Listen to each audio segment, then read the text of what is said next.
this video I'm going to share some Chinese etiquettes that you need to know before going to China. I'm going to talk about how you greet them, which gifts you can get, and the table manners. So let's start with greeting.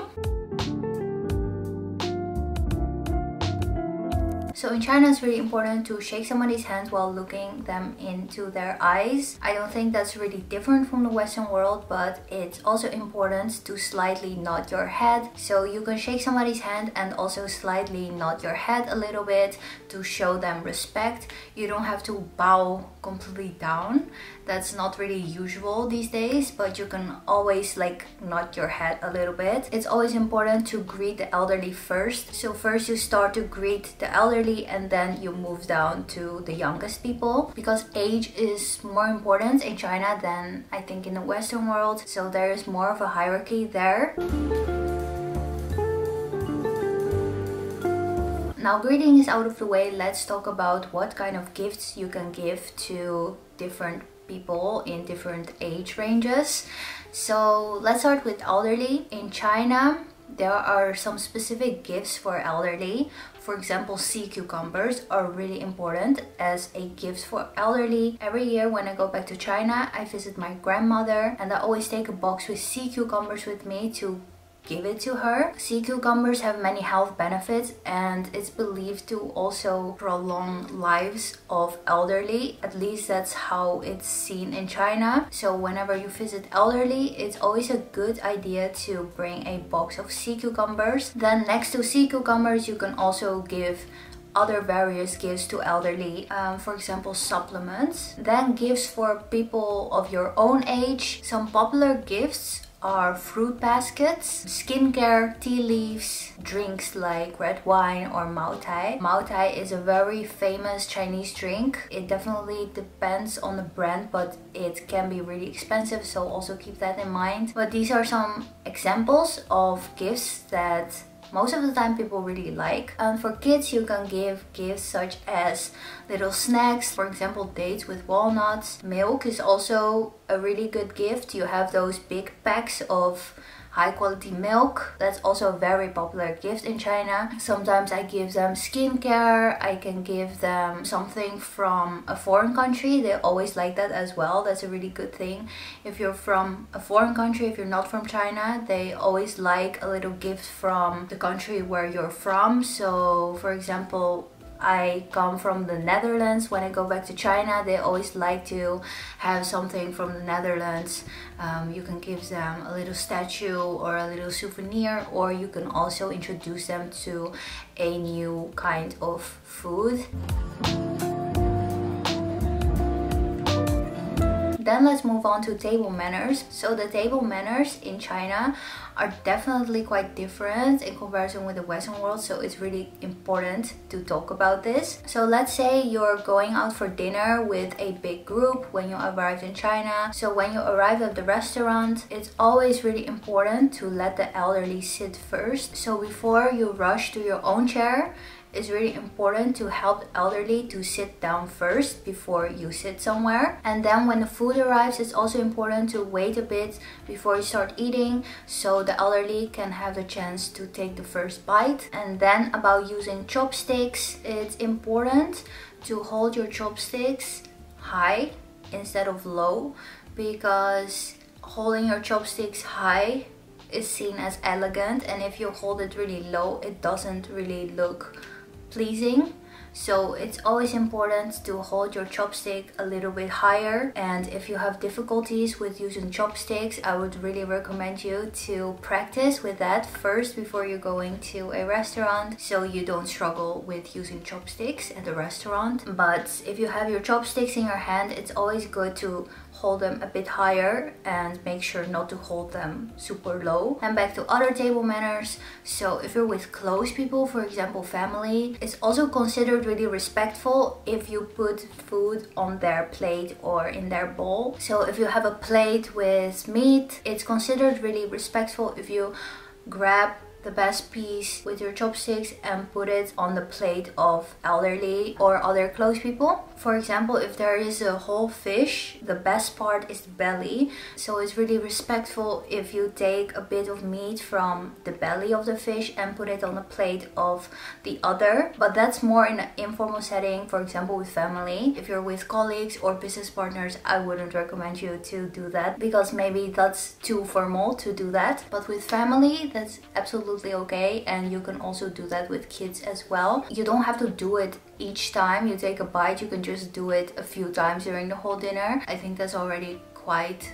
good if you can do that. But if you don't, it's also okay, but I think you will just earn extra bonus points if you know that you can do that. Then about pouring drinks. So if you have a drink, it's basically the same.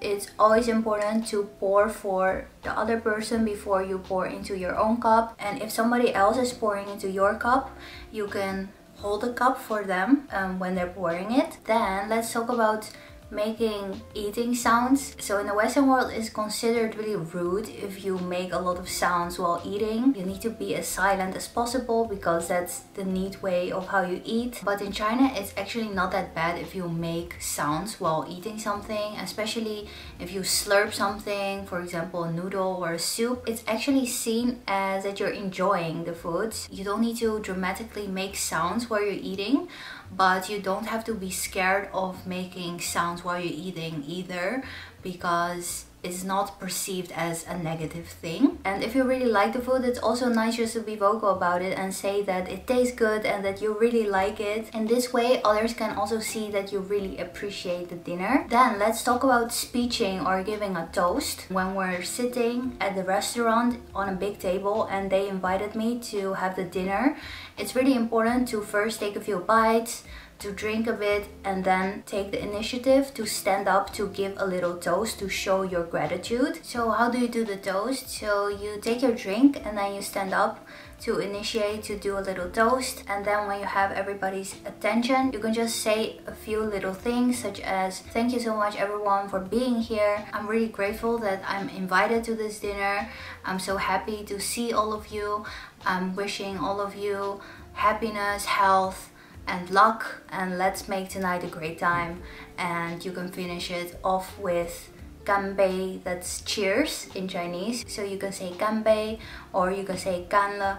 So ganle basically means that you're going to finish your drinks, but if you don't want to do that, you can also say I'm going to drink half because I want to take it slow or something like that. That's also no problem at all. So yeah, that's how you do a little speech. It doesn't have to be super long or complicated, but it's definitely a really nice way to show your respect and gratitude. And then when you're cheersing the cups, so when you're cheersing, it's really important to hold your cup lower than the cup of somebody older than you. So when you do the cheers, you just hold your cup like under the other cup. That's really important. So you don't hold it like high and like this. You really make sure that your cup is under that other person's cup. I remember that I didn't know this before, and then I think my uncle said, hey, did you know that in Chinese etiquette it's really important to hold your own cup under the cup of somebody older than you. So right now when I'm cheersing the cup in China, I'm always holding it under the other one's cup. If it's somebody of your own age, it's not that important, but if it's really somebody older than you or your boss or somebody else, it's really important to remember that as well. Then about paying. So in China it's not really normal to split the bill, at least not how I experienced it. So it's always important to initiate to pay, even though if somebody else invited you to the dinner. So you can initiate to pay for it or already go to the cashier and pay for it. And if they really insist on paying for the dinner, you can also invite them to some other place after the dinner to have a little drink. And if you're not planning to do that, you can also call them a taxi to get them home. But it's always important just to offer as much as you can, even though probably it will get rejected, but then at least they know that you're willing to also give back. And then the last thing is about receiving money. In families it's really normal to give kids some money when they visit. When you receive money, it's always important to first reject the money and not to take it immediately like, oh, okay, thank you. You can't do that in China. It's just a way of showing respect as well. As you know, respect is really important in China. So if you're in a situation where you're about to receive money, it's always important to first reject the money and say, no, no, no, I can't take this. It's too much. Please keep it for yourself. I have enough. I don't need it. Or say something like that. And if they keep insisting, they probably will, if they already plan to give you that money, then you can accept it after a few times of saying no and really show your gratitude by saying thank you. So these are a few basic things about Chinese etiquettes from my own experience going back to China every single year. If you have any other tips or any other etiquettes that you want to add to this video, please leave it in the comments down below so other people can read it as well. But for now, that was the video, guys. Hopefully you learned something about it. If you have any other questions, please let me know and I will respond to you as soon as possible. If you liked it, don't forget to give this video a like and subscribe to my channel. And that's it. I will see you in my next video. Bye!